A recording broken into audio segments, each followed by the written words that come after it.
Hello guys! Another flavored chicken.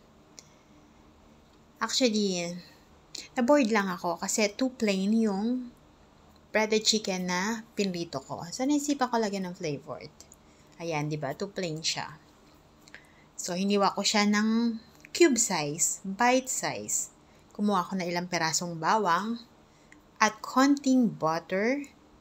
Nilabas ko na rin ang honey, ketchup, black pepper, sesame seed, and chili powder. Ayan, mabilis na mabilis lang siya guys. Magkakaroon ka ng napakasarap na ulam. Kinisa ko na siya sa butter. Butter ginamit ko dyan guys, hindi oil. Iba kasi yung flavor ng butter. Ayan, nung medyo reddish na siya, brownish, nilagay ko na yung kinupit-kupit ko yung breaded chicken. Yes, hindi ko siya hiniwa. Ginupit talaga as in.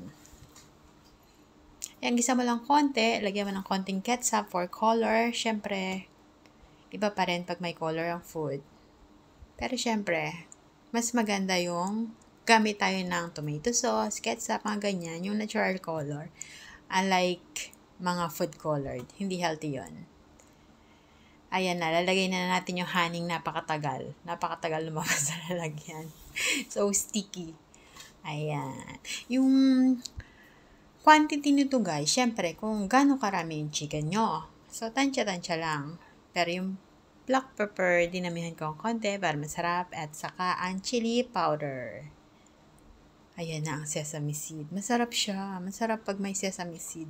Nababalance niya. Actually, dapat lalagyan ko siyang cashew. Pero, almost all of my food, may nuts.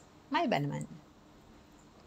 Ayan, ganyan lang siya. So, pag naluto na siya, crunchy, little bit sweet, and yung spice ng garlic, I mean yung lasa na binibigay ng garlic. So, yummy. Ayan na, luto na siya. Tapos, nilagyan ko lang siya ng white rice. Ayan na, may ulam ka na, may lunch ka na. Mabilis na mabilis lang. Thank you!